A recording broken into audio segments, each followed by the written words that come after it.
Capítulo 3. Solução de alguns problemas pela doutrina espírita. Pluralidade dos mundos. 105. Os diferentes mundos que circulam no espaço são povoados de habitantes como a Terra? Todos os espíritos o afirmam, e a razão diz que deve ser assim. A Terra, não ocupando no universo nenhuma classe especial, nem pela sua posição, nem pelo seu volume, nada poderia justificar o privilégio exclusivo de ser habitada. Por outro lado, Deus não pode ter criado esses bilhões de globos só para o prazer dos nossos olhos, tanto menos que o maior número escapa à nossa vista. 106. Se os mundos são povoados, podem sê-lo de habitantes em tudo semelhantes aos da Terra? Em uma palavra, esses habitantes poderiam viver entre nós e nós entre eles? A forma geral poderia ser mais ou menos a mesma, mas o organismo deve estar adaptado ao meio no qual deve viver, como os peixes estão feitos para viverem na água e os pássaros no ar. Se o meio é diferente, como tudo leva a crer, e como parecem demonstrá-lo as observações astronômicas, o organismo deve ser diferente. Não é, pois, provável que, em seu estado normal, eles possam viver uns entre os outros com os mesmos corpos. É o que confirmam todos os espíritos. 107. Admitindo-se que esses mundos estejam povoados, eles estão no aspecto intelectual e moral na mesma posição da Terra? Segundo o ensinamento dos espíritos, os mundos estão em graus de adiantamento muito diferentes. Alguns estão nas mesmas condições que a Terra, outros estão mais atrasados. Os homens aí estão mais embrutecidos, mais materiais e mais inclinados ao mal.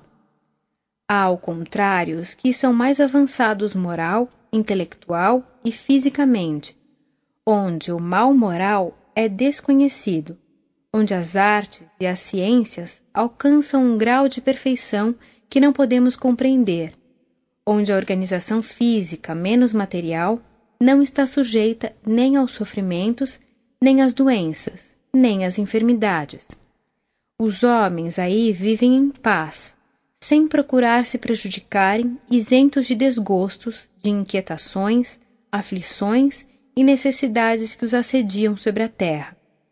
Há, enfim, os mais avançados ainda, onde o envoltório corporal, quase fluídico, se aproxima cada vez mais da natureza dos anjos.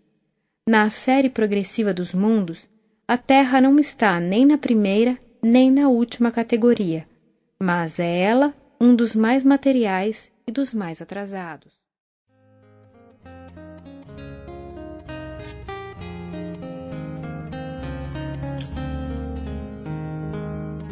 Da alma. 108. Onde é a sede da alma? A alma não está, assim como se acredita geralmente, localizada em uma parte do corpo. Ela forma com o perispírito um todo fluídico, penetrável, se assimilando ao corpo inteiro, com o qual ela constitui um ser complexo, do qual a morte não é, de alguma sorte, senão um desdobramento. Podem-se figurar dois corpos semelhantes, penetrados um pelo outro, confundidos durante a vida e separados depois da morte. Na morte, um é destruído e o outro permanece. Durante a vida, a alma age mais especialmente sobre os órgãos do pensamento e do sentimento. Ela é ao mesmo tempo interna e externa, quer dizer, ela irradia externamente, pode mesmo se afastar do corpo, se transportar para longe e aí manifestar sua presença, como provam a observação e os fenômenos do sonambulismo. 109.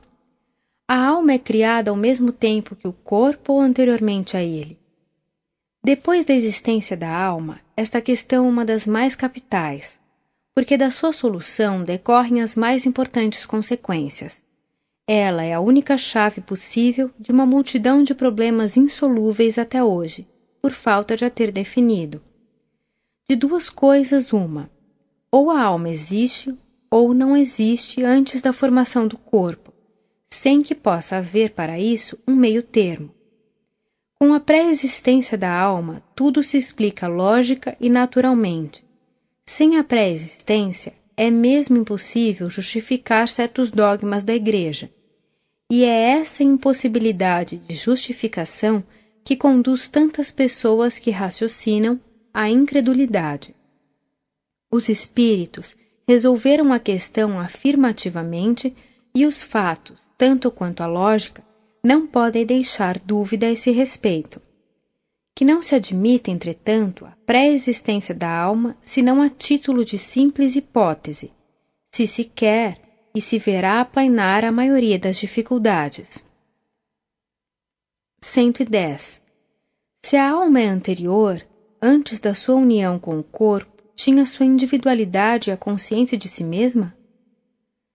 Sem individualidade e sem consciência de si mesma, os resultados seriam os mesmos como se ela não existisse. 111. Antes da sua união com o corpo, a alma cumpriu um progresso qualquer ou estava estacionária?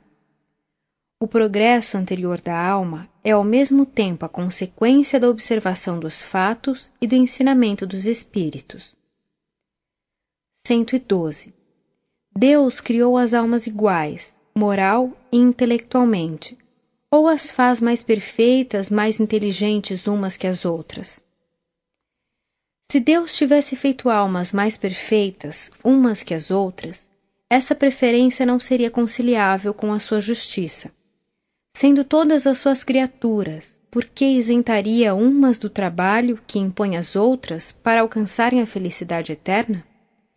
A desigualdade das almas quanto à sua origem seria a negação da justiça de Deus. 113.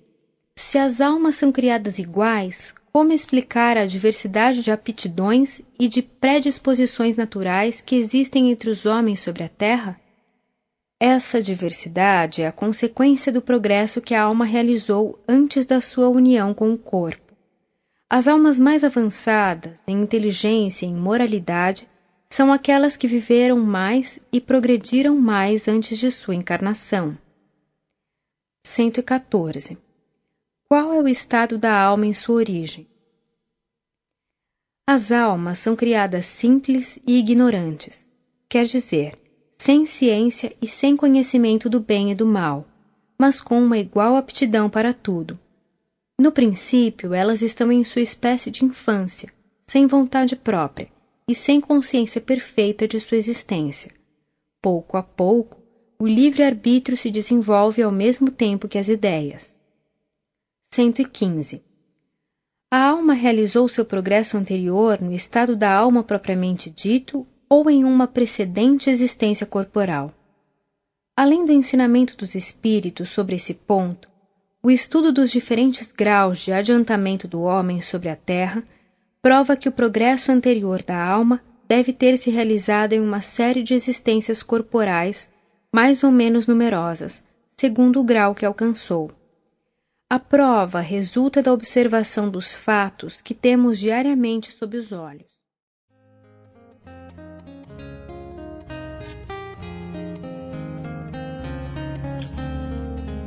O homem durante a vida terrestre. 116. Como e em que momento se opera a união da alma e do corpo? Desde a concepção, o espírito, ainda que errante, liga-se por um laço fluídico ao corpo que deve se unir. Esse laço se estreita cada vez mais à medida que o corpo se desenvolve. Desde esse momento, o espírito é tomado de uma perturbação que vai crescendo sem cessar. Na proximidade do nascimento, a perturbação é completa. O espírito perde a consciência de si mesmo e não recobra suas ideias senão gradualmente, a partir do momento em que a criança respira. É então que a união está completa e definitiva. 117. Qual é o estado intelectual da alma da criança no momento de seu nascimento? Seu estado intelectual e moral é o que tinha antes de sua união com o corpo. Quer dizer, a alma possui todas as ideias adquiridas anteriormente, mas em razão da perturbação que acompanha sua mudança, suas ideias estão momentaneamente em estado latente. Elas se aclaram pouco a pouco, mas não podem se manifestar senão proporcionalmente ao desenvolvimento dos órgãos. 118. Qual é a origem das ideias inatas, das disposições precoces, das aptidões instintivas para uma arte ou uma ciência, abstração feita de toda instrução? As ideias inatas não podem ter senão duas fontes: a criação de almas, umas mais perfeitas que as outras, no caso em que elas seriam criadas ao mesmo tempo que o corpo, ou o progresso anterior realizado antes da união da alma e do corpo. A primeira hipótese, sendo incompatível com a justiça de Deus, não resta senão a segunda. As ideias inatas são o resultado dos conhecimentos adquiridos nas existências anteriores e que permaneceram em estado de intuição para servirem de base à aquisição de novas ideias. 119. Como os gênios se revelam nas classes sociais privadas de toda a cultura intelectual? Esse fato prova que as ideias inatas são independentes do meio em que o homem é educado. O meio e a educação desenvolvem as ideias inatas, mas não as dão. O homem de gênio é a encarnação de um espírito já avançado e que progrediu muito. Por isso, a educação pode dar a instrução que falta, mas não pode dar o gênio quando ele não existe. 120. Por que há crianças instintivamente boas em um meio perverso e malgrado os maus exemplos, enquanto que outras são instintivamente viciosas em um meio bom e malgrado os bons conselhos? É o resultado do progresso moral realizado, como as ideias inatas são o resultado do progresso intelectual. 121. Por que de duas crianças do mesmo pai, educadas nas mesmas condições, uma inteligente e a outra estúpida, uma boa e outra má? Por que o filho de um homem de gênio é algumas vezes um tolo e o de um tolo um homem de gênio? Esse fato vem em apoio da origem das ideias inatas. Ele prova, por outro lado, que a alma da criança não procede de nenhum modo da dos pais. De outra forma, em virtude do axioma de que a parte é da mesma natureza do todo, os pais transmitiram aos seus filhos suas qualidades e seus defeitos, como lhes transmitem o princípio das qualidades corporais. Na geração, só o corpo procede do corpo, mas as almas são independentes umas das outras. 122. Se as almas são independentes umas das outras, de onde procede o amor dos pais por seus filhos e reciprocamente? Os espíritos se unem pela simpatia, e o nascimento em tal ou tal família não decorre do acaso, mas depende mais frequentemente da escolha do espírito que se reúne àqueles que amou no mundo dos espíritos ou em existências anteriores. Por outro lado, os pais têm por missão ajudar o progresso dos espíritos que encarnam em seus filhos, e para estimulá-los, Deus lhes inspira uma afeição mútua, mas muitos falham em sua missão e por isso são punidos. 123. Por que há maus pais e maus filhos? São espíritos que não estão unidos a uma família por simpatia, mas para se provarem mutuamente e frequentemente por punição do que foram em uma existência precedente. A um é dado um mau filho, porque ele mesmo, talvez, foi um mau filho. A outro, um mau pai, porque terá sido mau pai, a fim de que suportem a pena de talião. 124. Por que se encontram em certas pessoas nascidas em uma condição servil instintos de dignidade e de grandeza, enquanto que outras nascidas nas classes superiores têm instintos inferiores? É uma lembrança intuitiva da posição social que ocuparam e do caráter que tinham na existência precedente. 125. Qual é a causa das simpatias e das antipatias entre pessoas que se veem pela primeira vez? São pessoas, o mais frequentemente, que se conheceram e alguma vez se amaram, numa existência precedente, e que, se reencontrando, são atraídas uma para a outra. As antipatias instintivas provêm também frequentemente de relações anteriores. Esses dois sentimentos podem ainda ter uma outra causa. O perispírito irradia ao redor do corpo uma espécie de atmosfera impregnada das qualidades boas ou más do espírito encarnado. Duas pessoas que se encontram pelo contato dos fluidos experimentam a impressão da sensitiva. Essa impressão é agradável ou desagradável, e os fluidos tendem a se confundirem ou a se repelirem, segundo sua natureza semelhante ou dessemelhante. É assim que se pode explicar o fenômeno da transmissão do pensamento. Pelo contato dos fluidos, duas almas se compreendem de alguma maneira, uma à outra. Elas se adivinham e se compreendem sem se falarem. 126. Qual é a origem do sentimento chamado de consciência? É uma lembrança intuitiva do progresso realizado nas precedentes existências e de resoluções tomadas pelo espírito antes da encarnação, resoluções que ele não tem sempre força de tomar como homem. 127. O homem tem seu livre-arbítrio ou está submetido à fatalidade?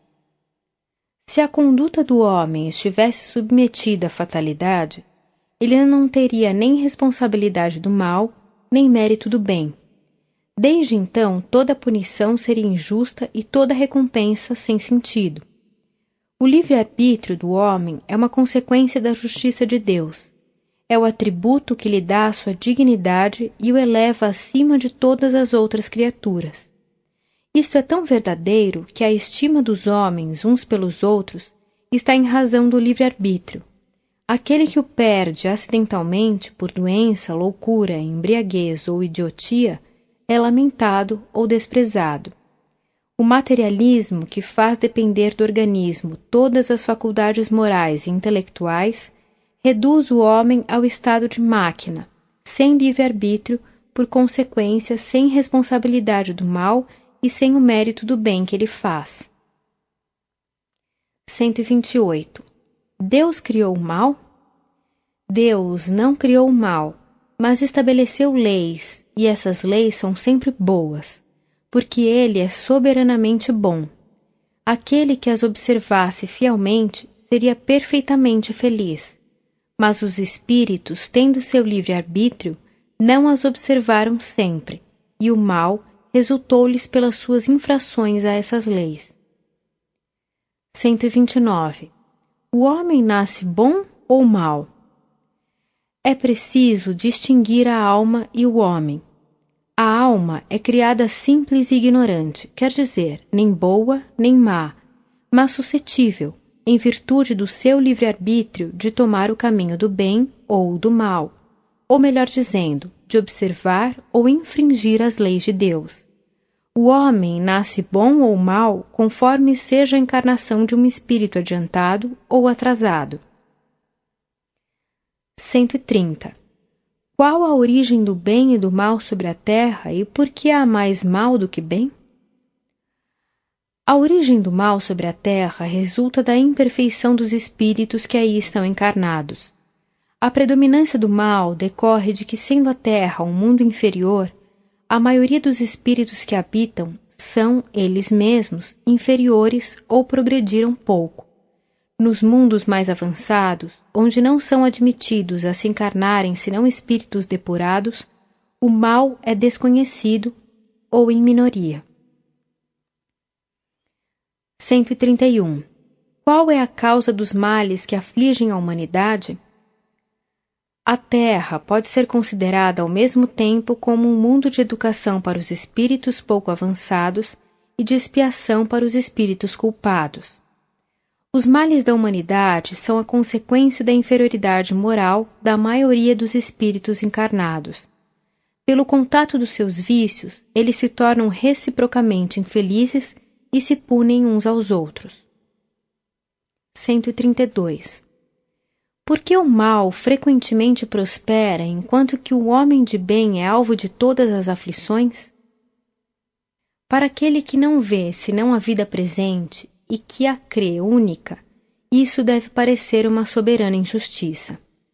Não ocorre o mesmo quando se considera a pluralidade das existências e a brevidade de cada uma com relação à eternidade. O estudo do Espiritismo prova que a prosperidade do mal tem terríveis consequências nas existências seguintes, que as aflições do homem de bem são, ao contrário, seguidas de uma felicidade tanto maior e durável quanto ele a suportou com mais resignação. É para ele como um dia infeliz em toda uma existência de prosperidade. 133. Por que uns nascem na indigência e outros na opulência? Por que há pessoas que nascem cegas, surdas, mudas ou atacadas de enfermidades incuráveis, enquanto que outras têm todas as vantagens físicas? É isso efeito do acaso ou da providência? Se é efeito do acaso, não é da providência. Se é efeito da providência, pergunta-se, onde está sua bondade e sua justiça? Ora, e por não compreenderem a causa desses males que muitas pessoas são levadas a acusá-la. Compreende-se que aquele que se torna miserável ou enfermo por suas imprudências ou seus excessos, seja punido pelo que pecou. Mas se a alma é criada ao mesmo tempo que o corpo, que fez ela para merecer semelhantes aflições, desde o seu nascimento ou para delas estar isenta? Se se admite a justiça de Deus, deve-se admitir que esse efeito tem uma causa. Se essa causa não está nesta vida, deve ser de antes dela, porque, em todas as coisas, a causa deve preceder o efeito. Por isso, é preciso, pois, que a alma tenha vivido e que tenha merecido uma expiação. Os estudos espíritas nos mostram, com efeito, que mais de um homem que nasceu na miséria foi rico e considerado em uma existência anterior, mas fez mau uso da fortuna que Deus lhe deu para gerir. Que mais de um indivíduo que nasceu na vileza foi orgulhoso e poderoso. Nolo mostram, às vezes, submetido às ordens daquele mesmo ao qual comandou com dureza, sob os maus tratos e a humilhação que fez os outros suportarem. Uma vida penosa não é sempre uma expiação. Frequentemente é uma prova escolhida pelo espírito, que vê um meio de se adiantar mais rapidamente se a suporta com coragem. A riqueza é também uma prova, porém, mais perigosa que a da miséria, pelas tentações que dá e os abusos que provoca. O exemplo daqueles que a viveram também prova que é uma daquelas que frequentemente saem menos vitoriosos. A diferença de posições sociais seria a maior das injustiças, quando não resulta da conduta atual, se ela não devesse ter uma compensação. É a convicção que se adquire desta verdade pelo Espiritismo que dá a força para suportar as vicissitudes da vida e aceitar a sorte sem invejar dos outros. 134. Por que há idiotas e cretinos?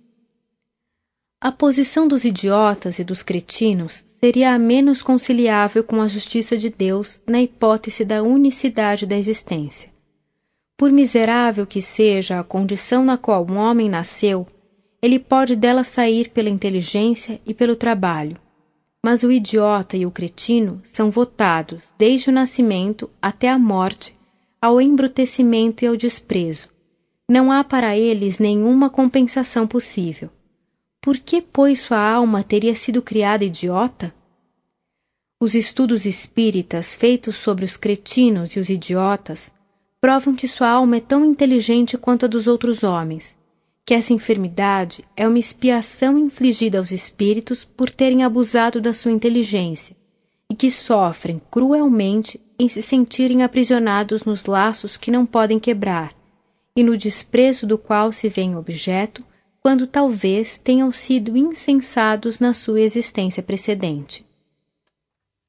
135. Qual é o estado da alma durante o sono? Durante o sono, só o corpo repousa, mas o espírito não dorme.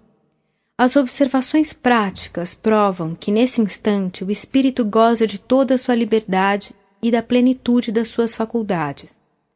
ele aproveita o repouso do corpo e os momentos em que sua presença nele não é necessária para agir livremente e ir aonde quer. Durante a vida, a qualquer distância que se transporte, o espírito está sempre ligado ao corpo por um laço fluídico, que serve para chamá-lo desde que sua presença seja necessária. Esse laço não se rompe senão na morte. 136. Qual é a causa dos sonhos? Os sonhos são o resultado da liberdade do espírito durante o sono. Algumas vezes é a lembrança de lugares e de pessoas que o espírito viu ou visitou nesse estado. 137. De onde vêm os pressentimentos? São lembranças vagas e intuitivas de que o espírito aprendeu nesses momentos de liberdade e algumas vezes advertências ocultas dadas pelos espíritos benevolentes. 138. Por que há sobre a terra selvagens e homens civilizados? Sem a pré-existência da alma, esta questão é insolúvel, a menos que se admita que Deus criou almas selvagens e almas civilizadas, o que seria a negação da sua justiça. Por outro lado, a razão recusa admitir que depois da morte, a alma do selvagem permaneça perpetuamente num estado de inferioridade, sem que ela esteja na mesma posição da do homem esclarecido. Admitindo-se para as almas o mesmo ponto de partida, única doutrina compatível com a justiça de Deus, a presença simultânea da selvageria e da civilização sobre a terra é um fato material que prova o progresso que uns cumpriram e outros podem realizar. A alma do selvagem alcançará, pois, com o tempo, o grau de alma civilizada, mas como todos os dias morrem selvagens, sua alma não pode alcançar esse grau senão nas encarnações sucessivas, cada vez mais aperfeiçoadas e apropriadas ao seu adiantamento, passando por todos os graus intermediários entre os dois pontos extremos. 139. Não se poderia admitir, segundo a ideia de algumas pessoas, que a alma não se encarna senão uma vez e que ela cumpre seu progresso no estado de espírito ou em outras esferas? Essa proposição seria admissível se não houvesse sobre a Terra senão homens do mesmo grau moral e intelectual, caso em que se poderia dizer que a Terra está afetada a um grau determinado. Ora, tem-se diante de si a prova contrária. Não se compreenderia com efeito que o selvagem não possa alcançar a civilização neste mundo, uma vez que há almas mais avançadas encarnadas sobre o mesmo globo, de onde é preciso concluir que a possibilidade da pluralidade das existências terrestres resulta dos próprios exemplos que se tem sob os olhos. Se fora de outro modo, seria preciso explicar, primeiro, porque só a Terra teria o monopólio das encarnações. Segundo, porque tendo esse monopólio, aí se encontram almas encarnadas em todos os graus? 140. Porque se encontram no meio de sociedades civilizadas seres de uma ferocidade semelhante à dos selvagens mais bárbaros? São espíritos muito inferiores, saídos de raças bárbaras e que ensaiaram se reencarnar num meio que não é o seu, e onde se encontram deslocados, como se um camponês se encontrasse de repente transportado para as altas rodas sociais. Nota: não se poderia admitir, sem denegar a Deus toda a justiça e toda a bondade que a alma do criminoso endurecido tenha na vida atual, o mesmo ponto de partida aqui de um homem cheio de todas as virtudes. Se a alma não é anterior ao corpo, a do criminoso e a do homem de bem são tão novas uma como a outra, porque uma seria boa e a outra má. 141. De onde vem o caráter distintivo dos povos? São espíritos que têm mais ou menos os mesmos gostos e as mesmas inclinações que se encarnam no meio simpático, e frequentemente no mesmo meio onde podem satisfazer suas inclinações. 142. Como progridem e como degeneram os povos? Se a alma é criada ao mesmo tempo que o corpo, A dos homens de hoje são tão novas, tão primitivas, quanto a dos homens da Idade Média.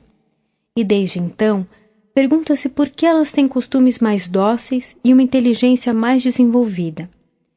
Se na morte do corpo a alma deixa definitivamente a terra, pergunta-se ainda, qual seria o fruto do trabalho que se faz para melhorar um povo se está a recomeçar com todas as almas novas que chegam diariamente? Os espíritos se encarnam em um meio simpático em relação com o grau de seu adiantamento. Um chinês, por exemplo, que progrediu suficientemente e não encontra na sua raça um meio correspondente ao grau que alcançou, se encarnará entre um povo mais avançado. À medida que uma geração dá um passo à frente, ela atrai por simpatia novos espíritos mais avançados e que talvez sejam os que viveram em um mesmo país, se progrediram, e se é assim que passo a passo uma nação avança. Se a maioria dos novos fosse de uma natureza inferior, os velhos partindo cada dia e não retornando a um meio mais inferior, o povo degeneraria e acabaria por se extinguir. Nota: essas questões levantam outras que encontram sua solução no mesmo princípio. Por exemplo, de onde vem a diversidade de raças sobre a Terra? Há raças rebeldes ao progresso? A raça negra é suscetível de alcançar o nível das raças europeias? A escravidão é útil ao progresso das raças inferiores? Como pode-se operar a transformação da humanidade?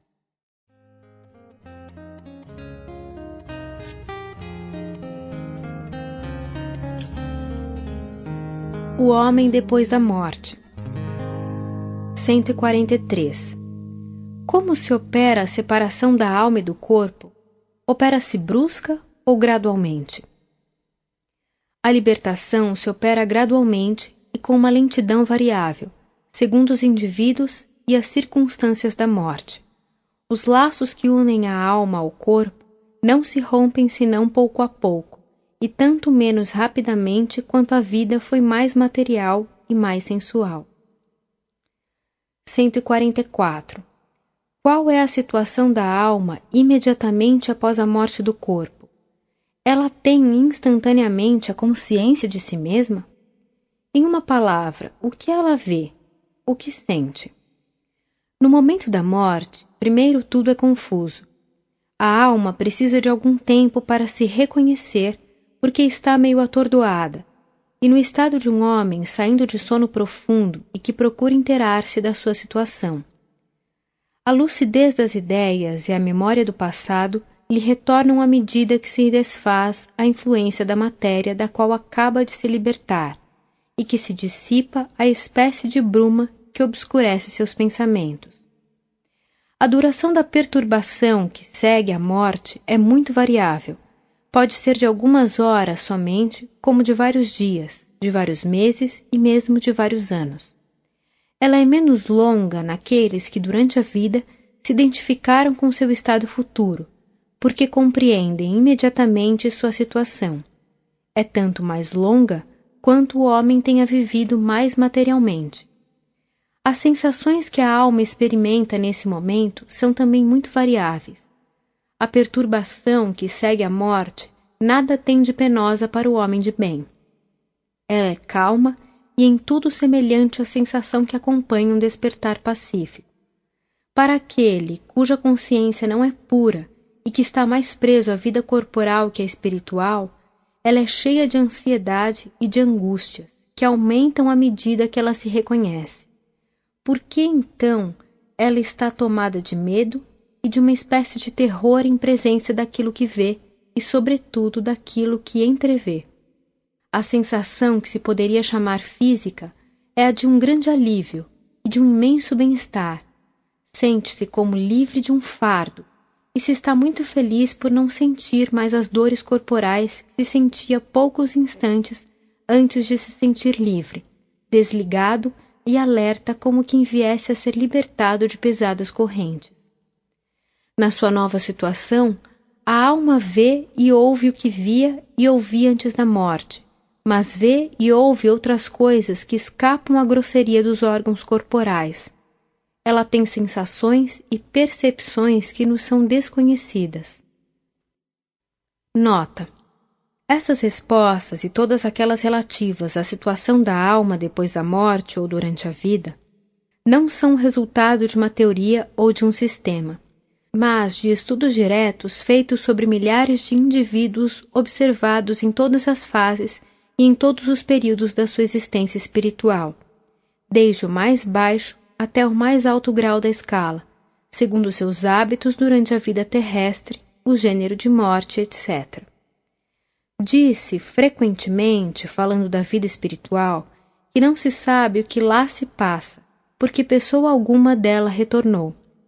É um erro, uma vez que são precisamente os que lá se encontram que vêm dela nos instruir.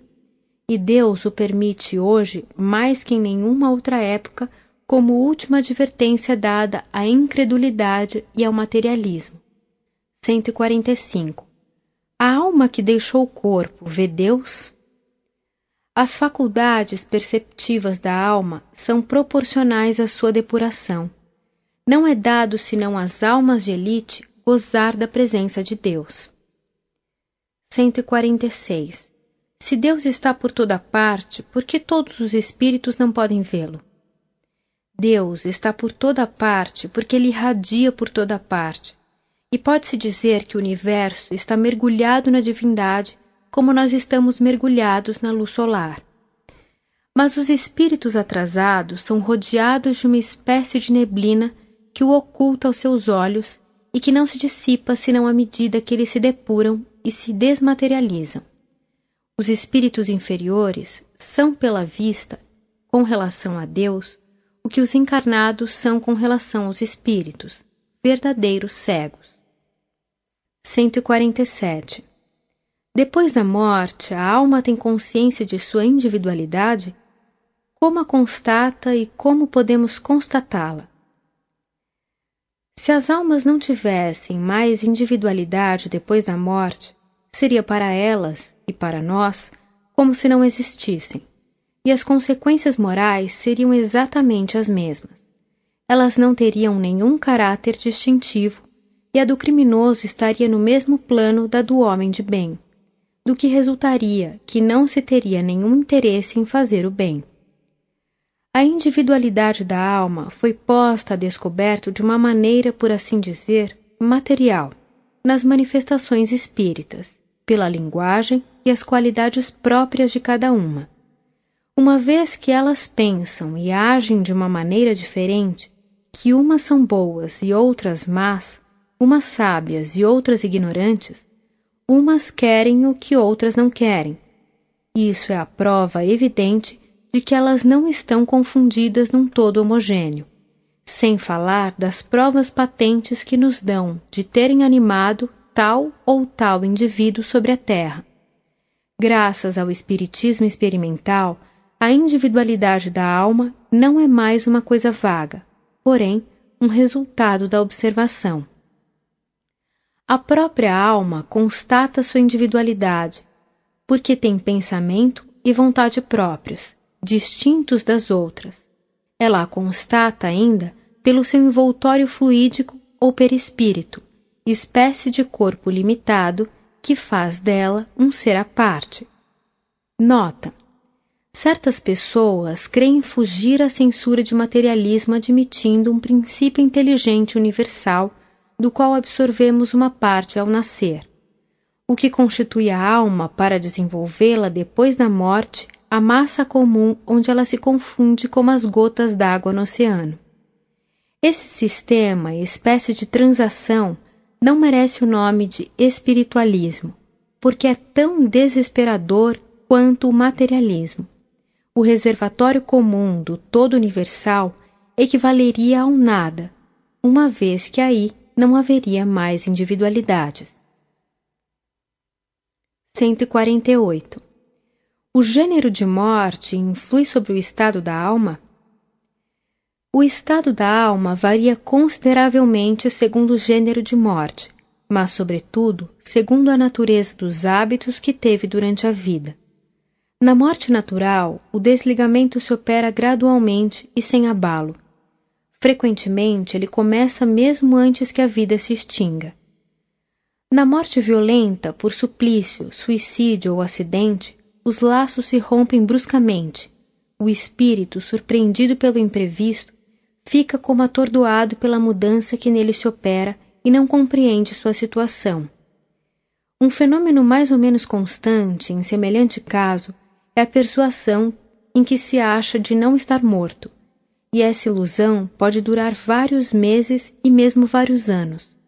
Nesse estado, vai, vem e crê aplicar-se aos seus trabalhos como se fosse ainda deste mundo, muito espantado que não respondem quando ele fala. Essa ilusão não é exclusivamente dos casos de mortes violentas. É encontrada nos indivíduos cuja vida foi absorvida pelos gozos e interesses materiais.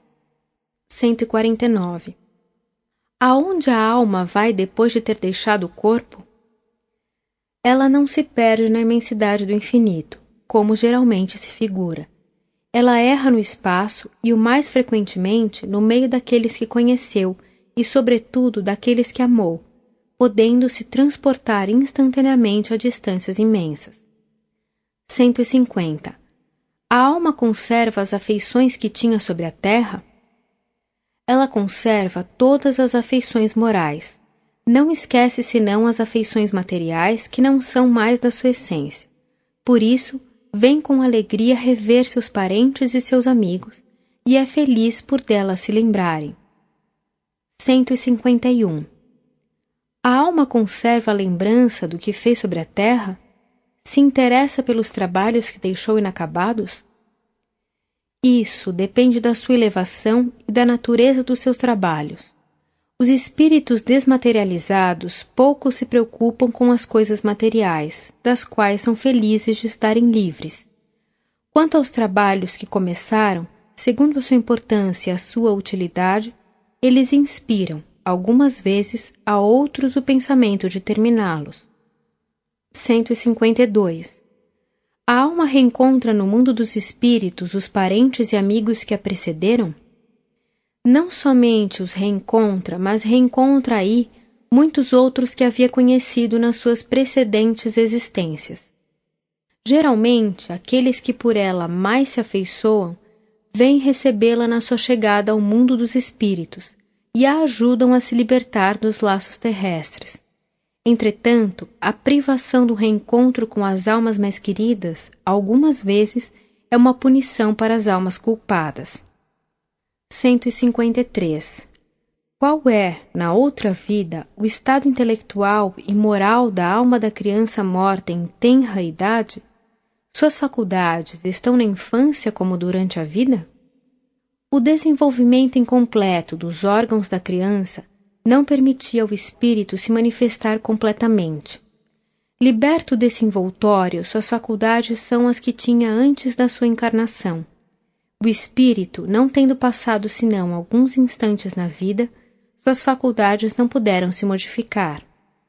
Nota: nas comunicações espíritas, o espírito de uma criança pode, pois, falar como de um adulto, porque pode ser um espírito muito avançado. Se toma algumas vezes a linguagem infantil é para não tirar da mãe o encanto de um ser frágil e delicado e afeitado com as graças da inocência. A mesma pergunta, podendo ser feita sobre o estado intelectual da alma dos cretinos, dos idiotas e dos loucos depois da morte, encontra sua solução na precedente. 154. Que diferença há depois da morte entre a alma do sábio e do ignorante, do selvagem e do homem civilizado? A mesma diferença, aproximadamente, que existe entre eles durante a vida, porque a entrada no mundo dos espíritos não dá à alma todos os conhecimentos que lhe faltavam sobre a terra. 155. As almas progridem intelectual e moralmente depois da morte?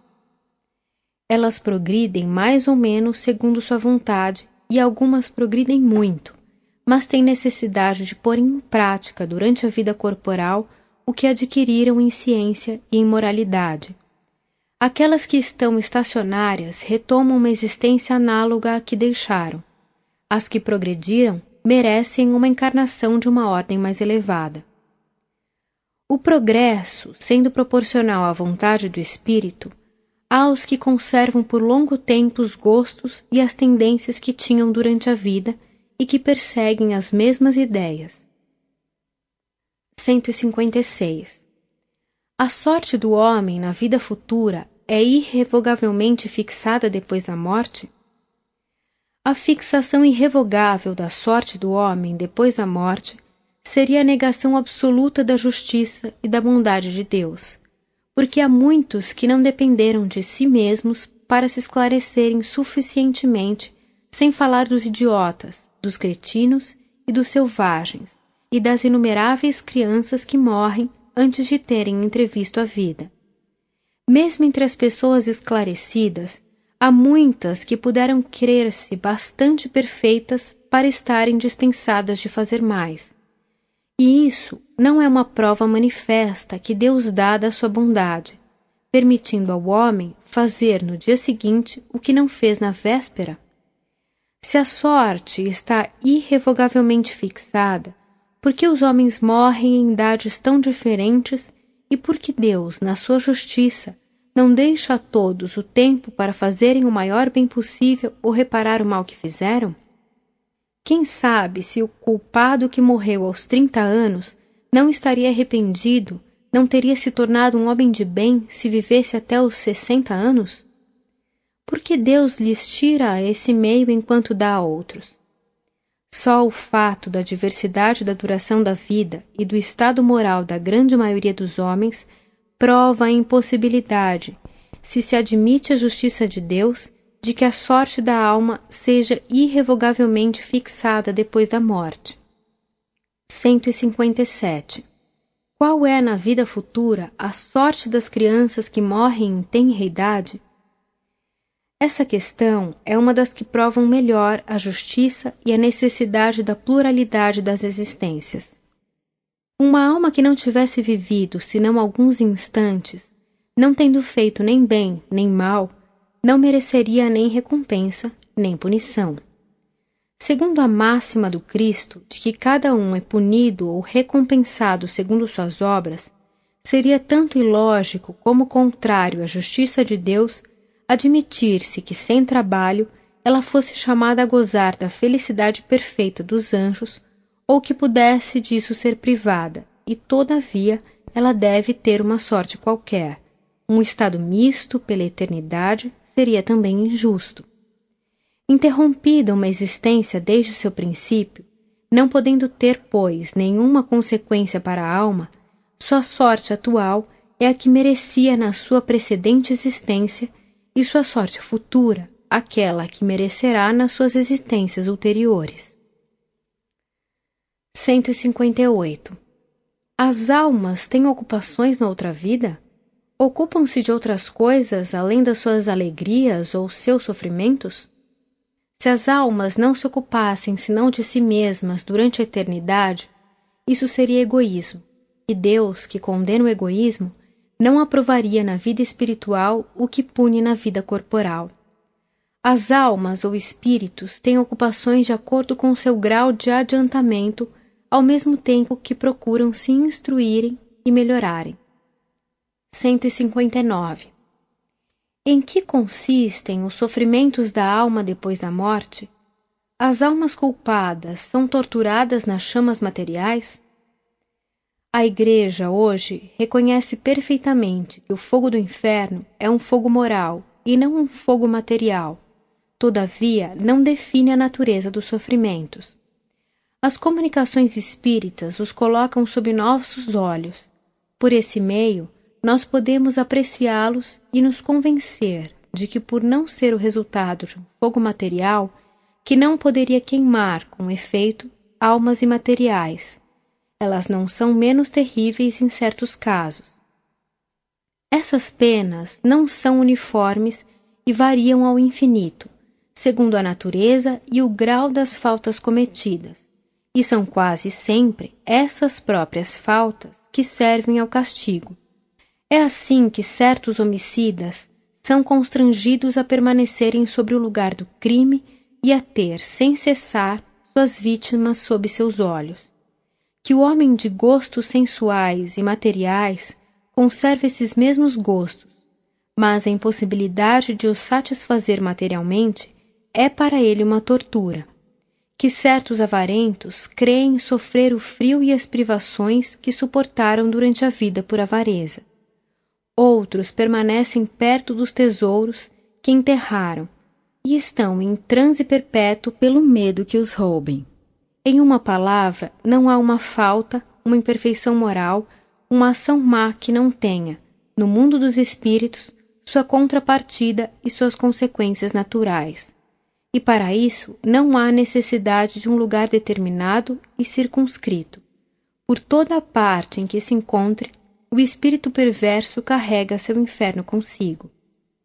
Além das penas espirituais, há penas e provas materiais que o espírito, que não está depurado, suporta nas novas encarnações, onde é colocado numa posição para suportar o que fez os outros suportarem, ser humilhado se foi orgulhoso, miserável se foi mal rico, infeliz por seu filho, se foi um mau filho.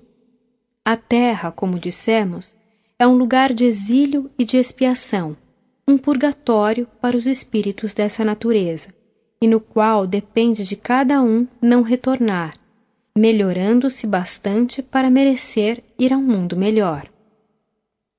160. A prece é útil para as almas sofredoras? A prece é recomendada por todos os bons espíritos. Por outro lado, ela é pedida pelos espíritos imperfeitos como um meio de aliviar seus sofrimentos. A alma pela qual se ora experimenta alívio, porque é um testemunho de interesse e o infeliz é sempre aliviado quando encontra corações caridosos que se compadecem de suas dores.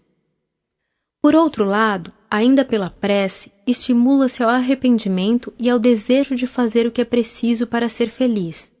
É nesse sentido que se pode abreviar sua pena, se por sua vez ela secunda pela sua boa vontade. 161.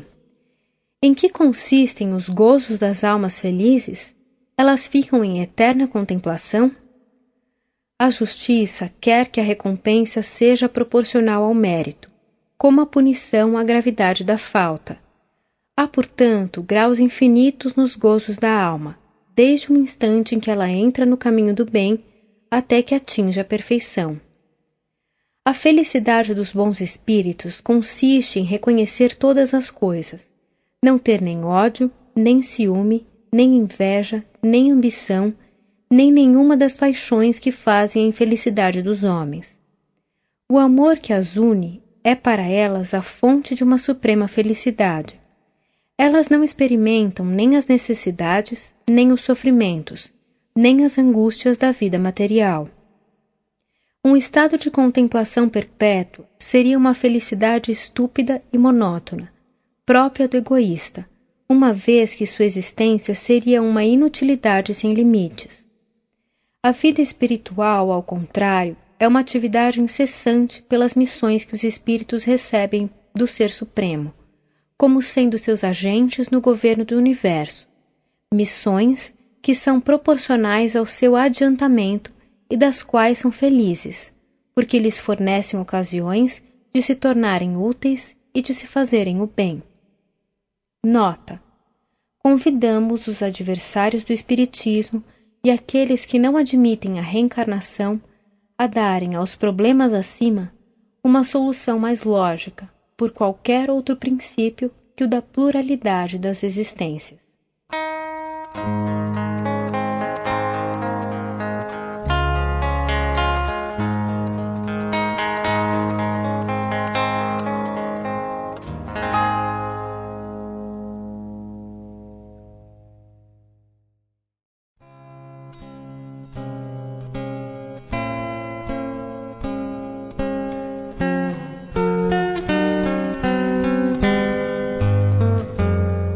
Olá!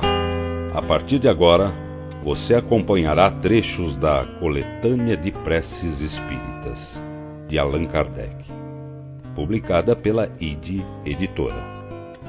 Essas preces estão divididas em preces para si mesmo, preces pelos outros, preces por aqueles que não estão mais na terra e preces pelos doentes.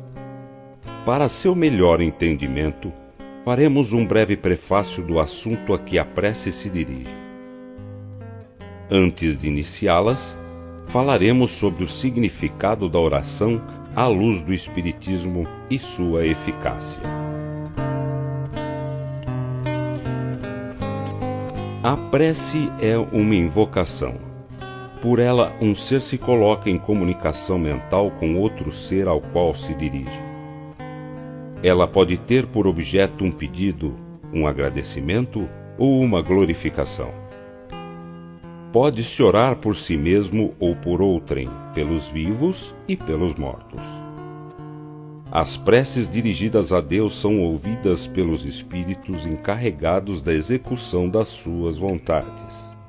Aquelas que são dirigidas aos bons espíritos são levadas a Deus. Quando se ora a outros seres senão a Deus, é apenas na qualidade de intermediários, intercessores, porque nada se pode fazer sem a vontade de Deus.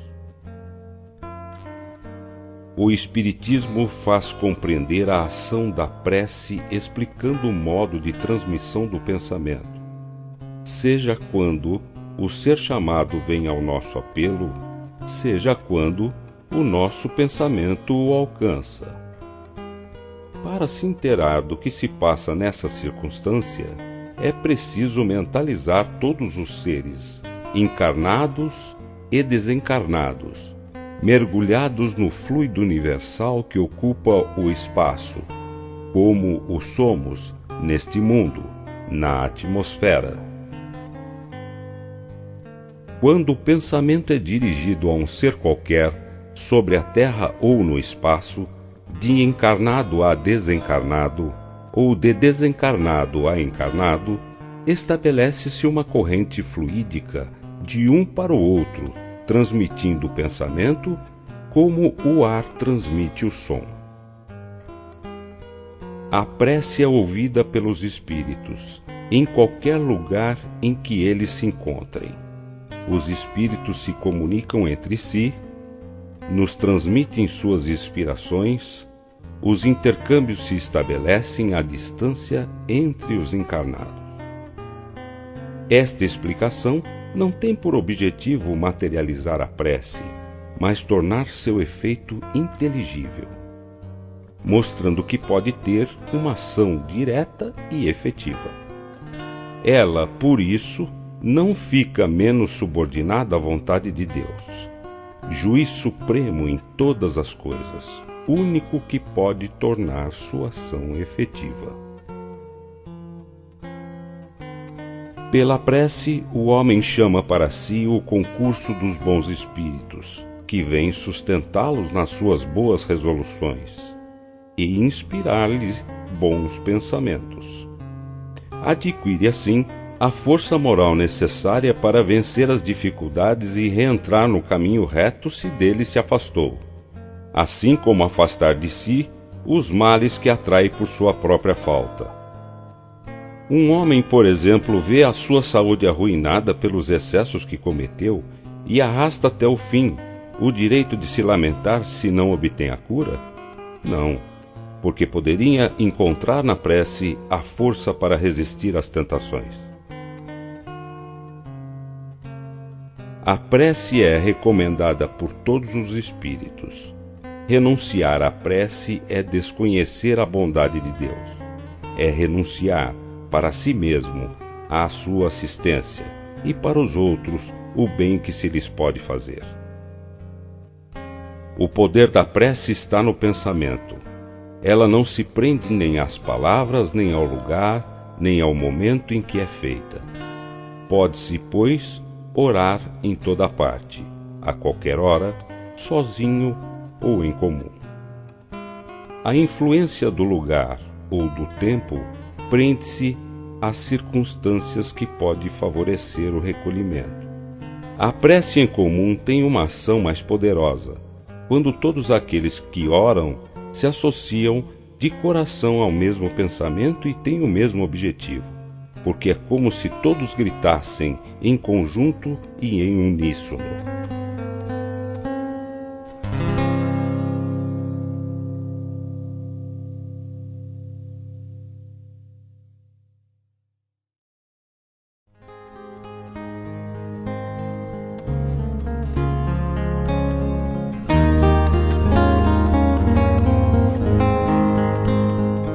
Aos anjos guardiões e aos espíritos protetores. Todos temos um bom espírito que se ligou a nós desde o nosso nascimento e nos tomou sob sua proteção. Cumpre junto de nós a missão de um pai junto ao filho, a de nos conduzir no caminho do bem e do progresso através das provas da vida. Ele é feliz quando correspondemos à sua solicitude. Sofre quando nos vê sucumbir. A prece aos anjos guardiões e aos espíritos protetores deve ter por finalidade solicitar sua intervenção junto a Deus, de lhes pedir a força de resistir às más sugestões e a sua assistência nas necessidades da vida. Prece. Espíritos sábios e benevolentes, mensageiros de Deus, cuja missão é assistir os homens e conduzi-los no bom caminho. Sustentai-me nas provas dessa vida. Dai-me a força de suportá-las sem murmurar. Desviai de mim os maus pensamentos e fazei com que eu não dê acesso a nenhum dos maus espíritos que tentarem me induzir ao mal. Esclarecei minha consciência sobre meus defeitos e elevai de sobre meus olhos o véu do orgulho que poderia impedir-me de os perceber e confessá-los a mim mesmo. Vós, meu anjo guardião, que velais mais particularmente por mim, e vós todos os espíritos protetores que vos interessais por mim, fazei com que torne digno da vossa benevolência. Conheceis as minhas necessidades, que elas sejam satisfeitas segundo a vontade de Deus.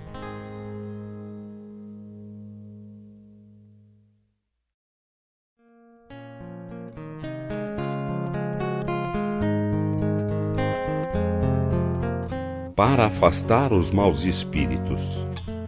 Os maus espíritos não vão senão onde acham com o que se satisfazerem a sua perversidade.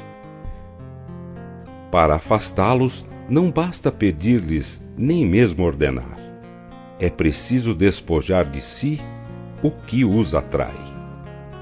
Os maus espíritos farejam as chagas da alma, como as moscas farejam as chagas do corpo. Do mesmo modo que limpais o corpo para evitar a bicheira, limpai também a alma de suas impurezas para evitar os maus espíritos. Prece. Em nome de Deus Todo-Poderoso, que os maus espíritos se afastem de mim e que os bons me sirvam de proteção contra eles. Espíritos malfazejos, que inspirais os homens maus pensamentos, espíritos trapaceiros e mentirosos, que os enganais, espíritos zombeteiros, que vos divertis com a sua credulidade, eu vos repilo com todas as forças da minha alma e fecho o ouvido a vossas sugestões, mas peço para vós a misericórdia de Deus. Bons espíritos, que vos dignais me assistir, dai-me a força de resistir à influência dos maus espíritos e as luzes necessárias para não ser vítima de seus embustes. Preservai-me do orgulho e da presunção. Afastai do meu coração o ciúme, o ódio, a malevolência e todo sentimento contrário à caridade. que são tantas outras portas abertas ao espírito do mal.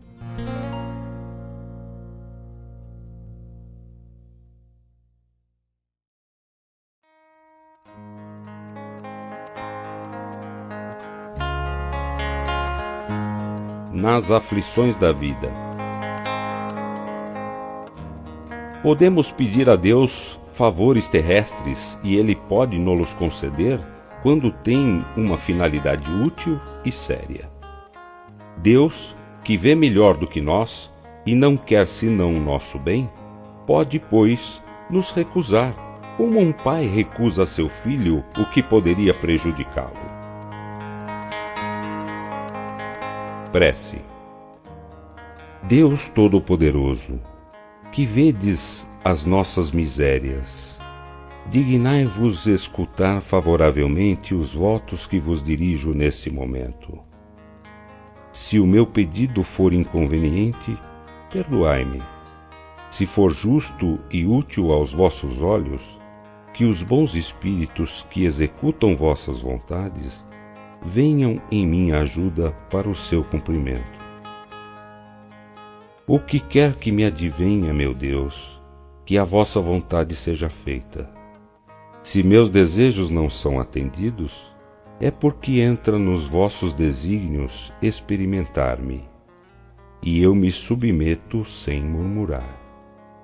Fazei com que eu não conceba nisso nenhum desencorajamento, e que nem minha fé, nem minha resignação sejam abaladas.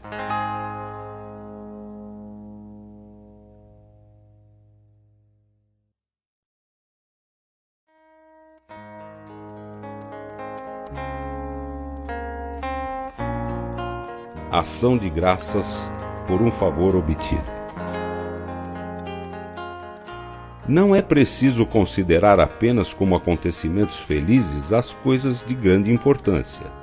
As menores em aparência são frequentemente as que influem mais sobre nosso destino. Cada noite, elevando nossa alma a Deus, devemos lembrar-nos dos favores que Ele nos concedeu durante o dia e agradecer. Prece. Deus infinitamente bom, que o vosso nome seja bendito pelos benefícios que me concedestes.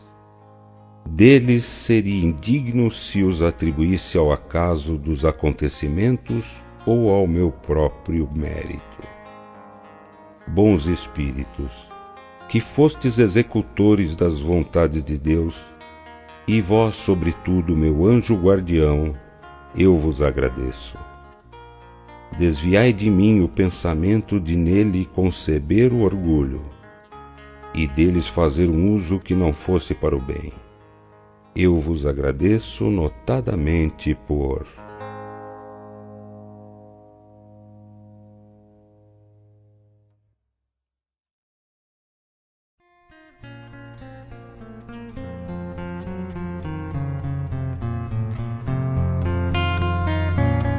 Num perigo iminente. Pelos perigos que corremos, Deus nos lembra a nossa fraqueza e a fragilidade da nossa existência. Ele nos mostra que a nossa vida está em suas mãos e que a sustenta por um fio que pode se partir no momento em que nós menos esperamos. Sob esse aspecto, não há privilégio para ninguém, porque o grande e o pequeno estão submetidos às mesmas alternativas. Prece. Deus Todo-Poderoso, e vós, meu anjo guardião, socorrei-me. Se devo sucumbir, que a vontade de Deus seja feita. Se eu for salvo, que o resto da minha vida repare o mal que pude fazer e do qual me arrependo.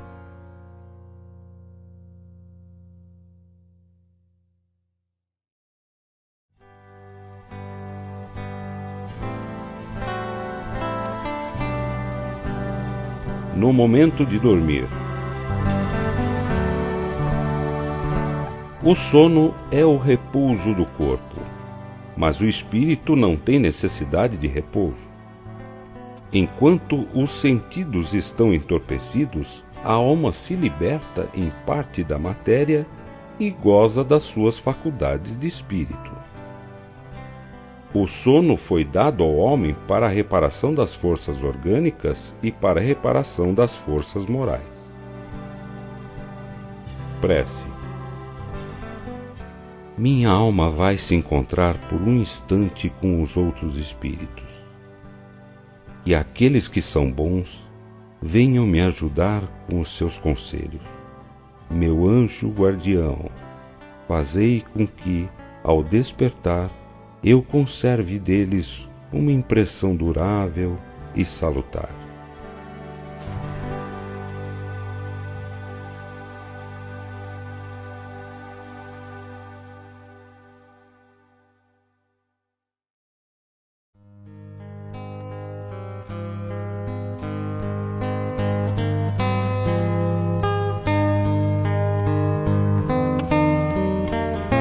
Por nossos inimigos e pelos que nos querem mal. Jesus disse: amai mesmo os vossos inimigos. Ele nos disse com essas palavras para esquecer suas ofensas. Perdoar o mal que nos fazem, pagar o mal com o bem. Além do mérito que isso resulta aos olhos de Deus, mostra aos olhos dos homens a verdadeira superioridade. Prece. Meu Deus, perdoo o mal que me fez e o que quis me fazer, como desejo que me perdoeis. E que Ele também me perdoe as injustiças que eu possa ter cometido. Se o colocaste no meu caminho como uma prova, que seja feita a vossa vontade. Desviai de mim, meu Deus, a ideia de maldizê-lo e todo desejo malévolo contra ele. Fazei com que eu não experimente nenhuma alegria com as infelicidades que poderiam lhe chegar, nem nenhuma inquietação com os bens que poderiam lhe ser concedidos, a fim de não enlamear minha alma com pensamentos indignos de um cristão. Possa a vossa bondade, Senhor, em se estendendo sobre ele, conduzi-lo aos melhores sentimentos para comigo. Bons Espíritos, inspirai-me o esquecimento do mal e a lembrança do bem. Que nem o ódio, nem o rancor, nem o desejo de lhe retribuir o mal com o mal entre em meu coração. Porque o ódio e a vingança não pertencem senão aos maus espíritos, encarnados e desencarnados. Que eu esteja pronto, ao contrário, em lhe estender mão fraterna, a lhe retribuir o mal com o bem, e vir em sua ajuda se isso estiver em meu poder. Desejo, para provar a sinceridade de minhas palavras, que me seja oferecida ocasião de lhe ser útil. Mas, sobretudo, meu Deus, preservai-me de fazê-lo por orgulho ou ostentação, em o oprimindo por uma generosidade humilhante, o que me faria perder o fruto da minha ação. Por que então eu mereceria que essas palavras do Cristo me fossem aplicadas? Já recebestes vossa recompensa.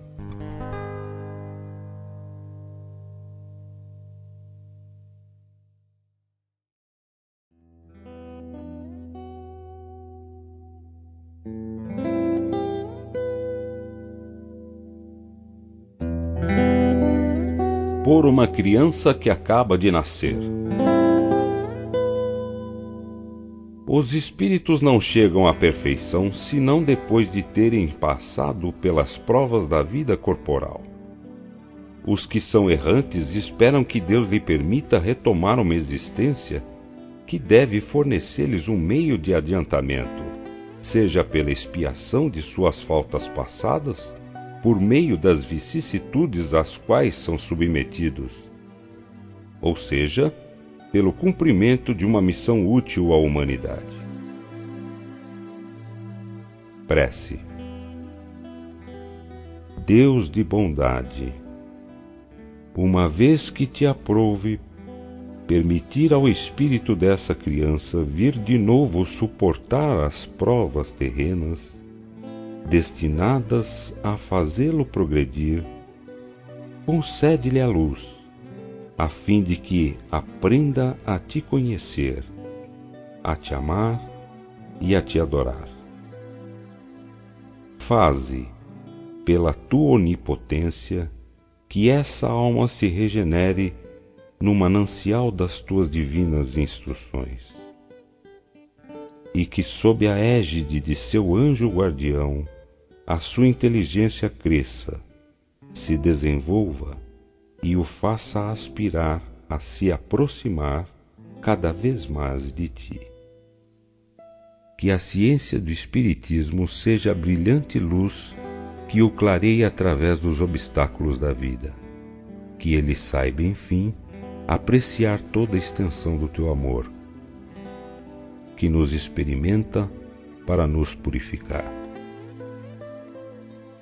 Senhor, lança um olhar paternal sobre a família a qual confiaste esta alma. Possa ela compreender a importância da sua missão e fazer germinar nesta criança as boas sementes, até o dia em que poderá, por suas próprias aspirações, elevar-se sozinha para ti. Digna-te, meu Deus, atender essa humilde prece em nome e pelos méritos daquele que disse: Deixai vir a mim as criancinhas, porque o reino dos céus é para aqueles que se lhes assemelham.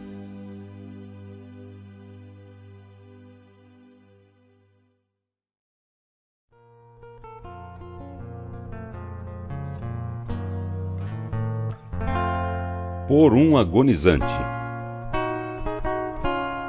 A agonia é prelúdio da separação da alma e do corpo. Pode-se dizer que, nesse momento, o homem não tem mais que um pé neste mundo e que já tem um no outro mundo. Essa passagem é algumas vezes penosa para aqueles que se prendem à matéria e viveram mais para os bens desse mundo do que para os do outro, ou cuja consciência está agitada pelos desgostos e pelos remorsos. Prece. Deus poderoso e misericordioso, eis uma alma que deixa o seu envoltório terrestre para retornar ao mundo dos espíritos, a sua verdadeira pátria. Possa nele entrar em paz e a vossa misericórdia se estender sobre ela. Bons espíritos, que acompanhastes na terra, não a abandoneis nesse momento supremo. Dai-lhe a força de suportar os últimos sofrimentos que deve experimentar neste mundo, para o seu adiantamento futuro. Inspirai-a para que ela consagre ao arrependimento das suas faltas os últimos clarões de inteligência que lhe restam, ou que possam momentaneamente lhe retornar. Dirigi meu pensamento a fim de que a sua ação torne menos penoso o trabalho da separação, e que ela leve consigo, no momento de deixar a terra, as consolações da esperança.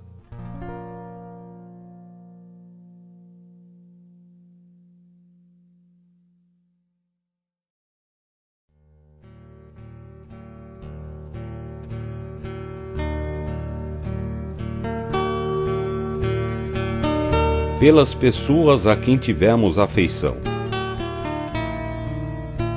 Como é horrível a ideia do nada! quanto se deve lamentar aqueles que creem que a voz do amigo que chora seu amigo se perde no vazio, e não encontra nenhum eco para lhe responder. Jamais conheceram as puras e santas afeições aqueles que pensam que tudo morre com o corpo. Como um homem de coração pode permanecer frio a esse pensamento? Eis que o Espiritismo vem dissipar toda a incerteza sobre o futuro pelas provas materiais que dá da sobrevivência da alma e da existência dos seres de além-túmulo. Por isso, o homem sabe, de hoje em diante, que a vida terrestre não é senão uma curta passagem que conduz a uma vida melhor, que seus trabalhos deste mundo não estão perdidos para ele, e que as suas mais santas afeições não estão esfaceladas sem esperança. Prece.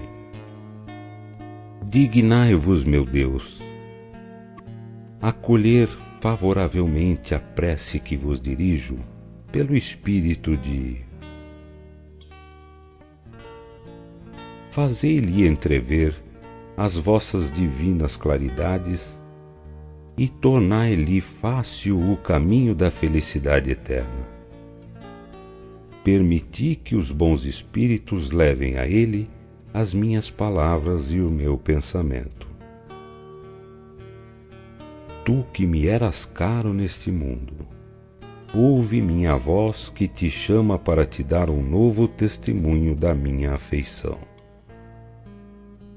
Deus permitiu que fosses libertado primeiro, e eu não poderia me lamentar com isso sem egoísmo, porque seria estar aflito por não ter mais para ti as penas e os sofrimentos da vida.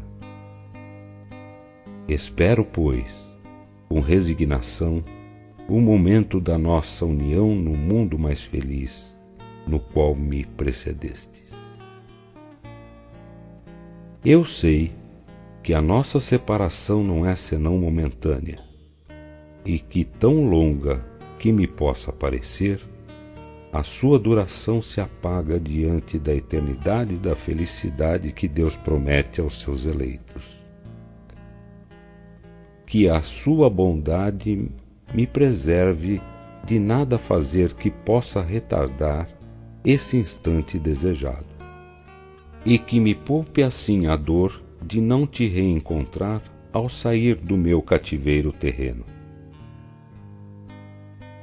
Oh, como é doce e consoladora a certeza de que não há entre nós senão um véu material que te oculta a minha visão.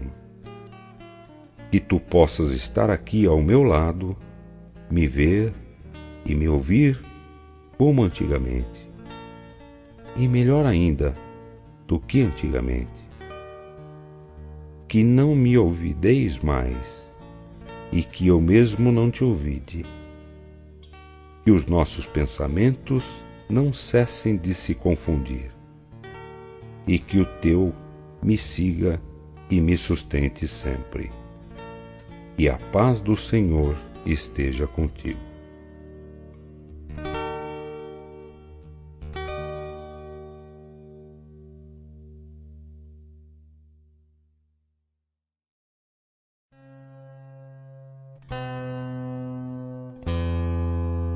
Por um suicida. O homem não tem jamais o direito de dispor da própria vida, porque só a Deus cabe tirá-lo do cativeiro terrestre quando o julga oportuno. Todavia, a justiça divina pode abrandar os seus rigores em favor das circunstâncias, mas reserva toda a sua severidade para aquele que quis se subtrair às provas da vida. Prece. Sabemos, ó meu Deus, a sorte reservada àqueles que violam as vossas leis, abreviando voluntariamente os seus dias, mas sabemos também que a vossa misericórdia é infinita. Dignai-vos estendê-la sobre a alma de... Possam as nossas preces e a vossa comiseração abrandar a amargura dos sofrimentos que ele experimenta por não ter tido a coragem de esperar o fim das suas provas. Bons espíritos, cuja missão é assistir os infelizes, tomai-o sob a vossa proteção. Inspirai-lhe o arrependimento de sua falta, e que a vossa assistência lhe dê a força de suportar com mais resignação as novas provas que terá de sofrer para repará-la. Afastai dele os maus espíritos que poderiam de novo levá-lo ao mal e prolongar os seus sofrimentos, fazendo-o perder o fruto das suas futuras provas. Vós, cuja infelicidade é o objeto das nossas preces, que a nossa comiseração possa abrandar-vos a amargura, fazer nascer em vós a esperança de um futuro melhor. Esse futuro está nas vossas mãos. Confiai-vos à bondade de Deus, cujo seio está aberto a todos os arrependidos, e não permanece fechado senão para os corações endurecidos.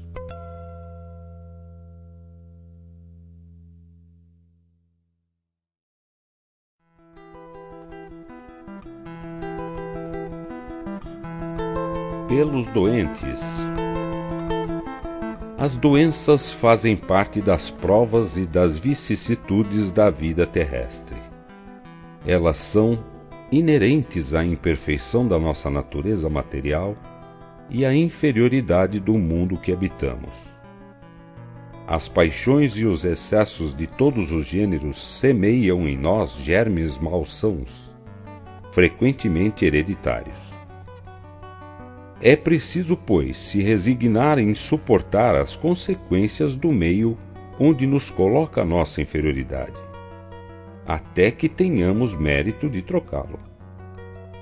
Isso não deve nos impedir, à espera do mérito, de fazer o que depende de nós para melhorar a nossa posição atual.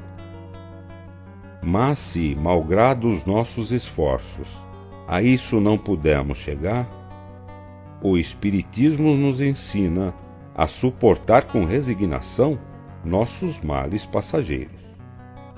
Se Deus não tivesse querido que os sofrimentos corporais fossem dissipados ou abrandados em certos casos, não teria colocado os meios curativos à nossa disposição. Ao lado da medicação ordinária, elaborada pela ciência, o Espiritismo veio nos revelar uma outra força na mediunidade curadora e a influência da prece. Prece. Meu Deus, vossos desígnios são impenetráveis, e em vossa sabedoria acreditastes dever afligir pela doença. Lançai, eu vos suplico, um olhar de compaixão sobre os seus sofrimentos e dignai-vos pôr-lhes um fim. Bons espíritos ministros do Todo-Poderoso, secundai, eu vos peço, meu desejo de aliviá-lo. Dirigi meu pensamento a fim de que ele vá derramar um bálsamo salutar sobre o seu corpo e consolação em sua alma. Inspirai-lhe a paciência e a submissão à vontade de Deus. Dai-lhe a força de suportar suas dores com resignação cristã, a fim de que não perca o fruto das suas provas.